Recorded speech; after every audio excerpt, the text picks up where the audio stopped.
प्रिय विद्यार्थियों, महाविद्यालय में बीकॉम प्रथम वर्ष में आपका स्वागत है।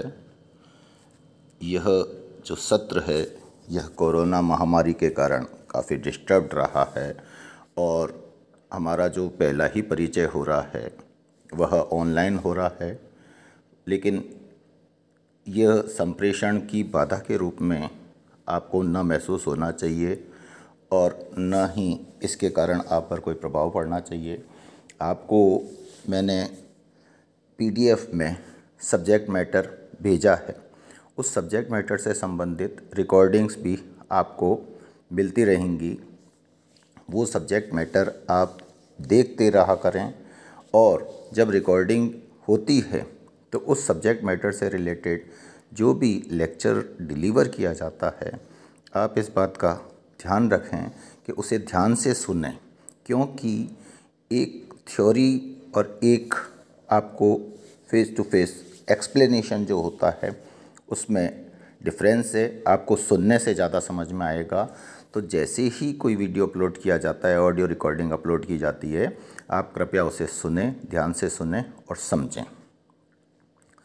आपका जो बीकॉम पार्ट फर्स्ट है, मैं उसके संबंध में सबसे पहले तो आपको बेसिक जो परिचय है सब्जेक्ट्स का वो दे दूं। मैं डॉक्टर वीके सिंघल, मैं बिज़नेस एडमिनिस्ट्रेशन डिपार्टमेंट में हूं और आपके जो बीकॉम है इसमें सब्जेक्ट्स के 3 ग्रुप चलते हैं। एक ABST जिसका फुल फॉर्म होता है accounting, business statistics and taxation.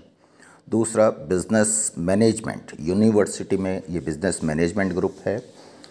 और तीसरा है EAFM, economic administration and financial management. ठीक है, हर ग्रुप में 2-2 पेपर होते हैं। तो 3 ग्रुप में प्रत्येक में 2-2 पेपर, अर्थात कुल कोर पेपर्स आपके हो गए 6।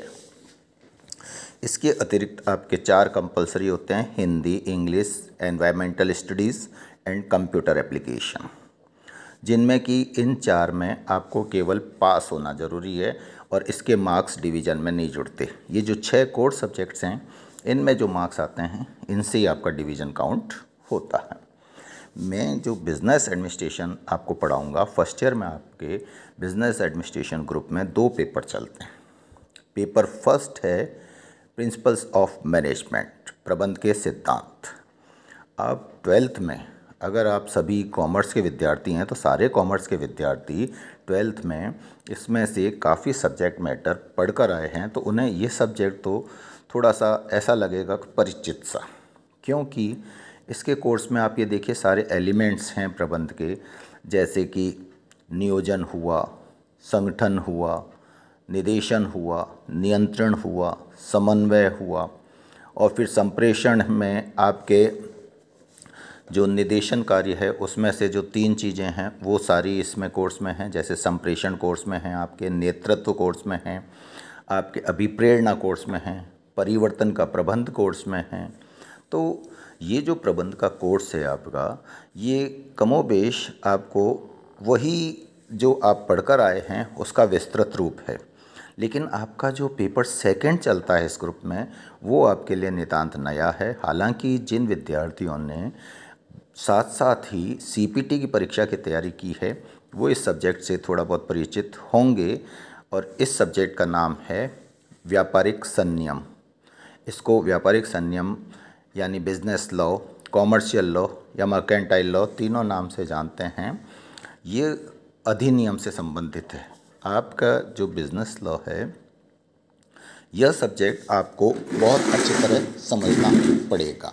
खैर, इससे पहले मैं आपको इस चीज़ से अवगत करा दूं कि आपका जो पेपर का पैटर्न होता है, आपका जो सिलेबस होता है वो 5 यूनिट्स में, इकाइयों में विभक्त होता है।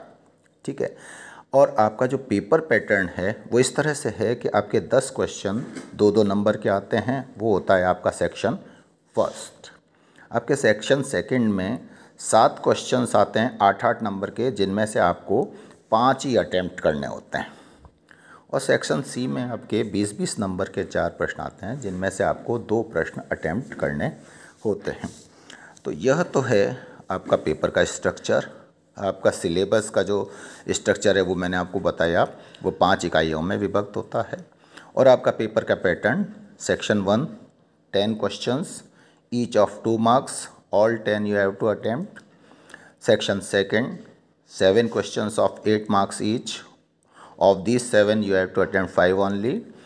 And section C, it is 4 questions of 20 marks each and you have to attempt any 2 of these 4. तो ये आपका पेपर का पैटर्न।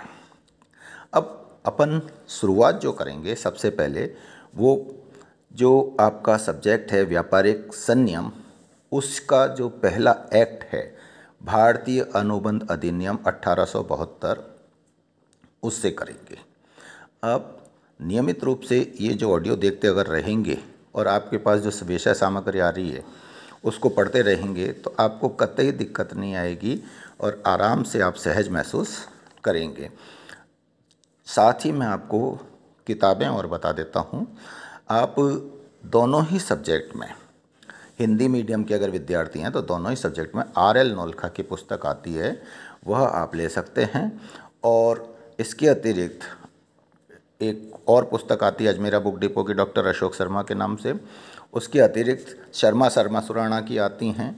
तो ये पुस्तकें आप हिंदी मीडियम वाले विद्यार्थी ले सकते हैं, इंग्लिश मीडियम वाले विद्यार्थी ND कपूर ले सकते हैं, SC कुच्चल ले सकते हैं, MC शुक्ला ले सकते हैं।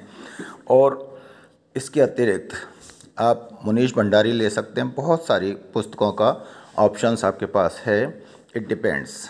लॉ, अगर आप ये जो व्यापारिक संनियम है, इसमें आपके जो अलग अलग एक्ट हैं उनसे संबंधित बेयर एक्ट भी मिलता है। बेयर एक्ट में केवल सीधा ये होता है धारा 1 से, और उस एक्ट में जितनी धाराएं हैं उनका क्रमशः वर्णन होता है। वह आप अगर देखेंगे तो वो आपके लिए रेडी रेकनर का काम करेगा। यद्यपि आप सब्जेक्ट किताब के अनुसार भी पढ़ते रहेंगे तो आपको कोई ऐसा नहीं है कि उसके बिना काम नहीं चलेगा। लेकिन अगर आप जो अच्छे विद्यार्थी हैं, क्वालिटी स्टडी करना चाहते हैं, गहनता से स्टडी करना चाहते हैं, सुविधा के लिए आप अगर वो बेयर एक्ट एक एक चीज़ का लेते रहेंगे बाज़ार से, हो सकता है आपको सुजानगढ़ में ना उपलब्ध हो, लाडनू सुजानगढ़ जसवंतगढ़ में ना उपलब्ध हो, तो आप कोई आते जाते से जयपुर से मंगवा सकते हैं। वो बेयर एक्ट्स अगर आप रखेंगे तो आप पाएंगे कि it is too convenient for you to prepare. ठीक है, तो आपका जो व्यापारिक संनियम सब्जेक्ट है उसमें सबसे पहला जो अधिनियम है वह है भारतीय अनुबंध अधिनियम 1872। ये अधिनियम 1 सितंबर 1872 से अस्तित्व और प्रभाव में आया। लेकिन ऐसे अनुबंध जो 1 सितंबर 1872 के पूर्व किए गए थे लेकिन जिनका निष्पादन इस तिथि के पश्चात होना था, उन पर इस अधिनियम को लागू नहीं माना जाएगा। अब निष्पादन, यहाँ वर्ड आया निष्पादन। निष्पादन का मतलब होता है किसी कार्य को संपन्न करना। जैसे आपको कोई भी कार्य दिया है, आप अगर उस कार्य को पूरा कर लेते हैं तो कहा जाएगा आपने वो कार्य निष्पादित कर दिया। निष्पादन इंग्लिश में इसको कहते हैं performance, you have perform that task. तो अगर आपने उसको कर दिया तो ये निष्पादन कहलाता है। क्योंकि लॉ में कुछ कुछ शब्द ऐसे आते हैं जिनका अर्थ आपको स्थायी रूप से दिमाग में रखना पड़ेगा, उसके बाद कोई भी चीज़ आपके लिए दिक्कत नहीं करेगी। ये जो अनुबंध अधिनियम है इसका क्षेत्राधिकार, जहाँ तक प्रश्न है, प्रारंभ में यह केवल जम्मू एवं कश्मीर को छोड़कर पूरे भारत में समान रूप से लागू होता था, लेकिन अब यह पूरे भारत में समान रूप से लागू होता है। लेकिन तीसरी चीज़ जो इस अधिनियम के संबंध में है वो ये है कि ये सभी अनुबंधों के संबंध में अनंतिम अर्थात अल्टीमेट एवं विस्तृत नहीं है और एग्जॉस्टिव सेल्फ एक्सप्लेनेटरी नहीं है। ठीक है ना। इस अधिनियम में सामान्य व्यावसायिक अनुबंध और कुछ विशिष्ट अनुबंधों जैसे अर्ध अनुबंध, अर्थात अर्ध अनुबंध मीन्स क्वासी कॉन्ट्रैक्ट, हानि रक्षा इंडेमनिटी, प्रत्याभूति गारंटी, निक्षेप बेलमेंट, गिरवी प्लेज और एजेंसी अनुबंधों के संबंध में प्रावधान हैं। लेकिन वस्तु विक्रय सेल ऑफ गुड्स, साझेदारी पार्टनरशिप, पराक्रम्य विलेख नेगोशिएबल इंस्ट्रूमेंट्स, संपत्ति हस्तांतरण ट्रांसफ़र ऑफ प्रॉपर्टी तथा बीमा एंड इंश्योरेंस जैसे अनुबंधों के संबंध में पृथक अधिनियम हैं। इनके संबंध में ये अनुबंध जो अपने अपने रेस्पेक्टिव एक्ट्स हैं उनसे गाइड होते हैं, जैसे सेल ऑफ गुड्स एक्ट अलग है, ट्रांसफ़र ऑफ प्रॉपर्टी एक्ट अलग है, नेगोशिएबल इंस्ट्रूमेंट्स एक्ट अलग है, पार्टनरशिप एक्ट अलग है ना, लिमिटेड लायबिलिटी पार्टनरशिप एक्ट वो अलग है। तो ये इनके संबंध में अलग एक्ट हैं। अनुबंध अधिनियम में ही इनको शामिल नहीं किया जाता और इनके संबंध में प्रावधान नहीं है। सभी कानून और व्यापार की परंपराएं यदि वे अनुबंध अधिनियम के प्रावधान से असंगत नहीं है का मतलब they are not inconsistent with the traditions and the provisions of contract act, वे अनुबंध अधिनियम लागू होने के बाद भी उन मामलों में बनी रहेंगी और उनका जो अनुपालन है वह किया जाएगा। अनुपालन मीन्स कंप्लायंस, जिसके संबंध में कि अनुबंध अधिनियम में कोई स्पष्ट प्रावधान नहीं है, जिनके संबंध में अनुबंध अधिनियम में कोई स्पष्ट प्रावधान नहीं है। आप इसको यूँ समझें, अगर अनुबंध अधिनियम जो बनाया गया है उसमें किसी चीज़ के संबंध में अधिनियम में कोई प्रोविज़न नहीं दिया गया या एक्ट साइलेंट है, तो आप पूर्व में उसके संबंध में जो करते रहे हैं, जब यह अधिनियम अस्तित्व में आया उससे पहले आपका क्या ट्रेडिशन था, आप उस चीज़ के संबंध में कैसे करते थे, क्या करते थे, वो ही चीज़ करते रहें, वो ही मान्य होगी।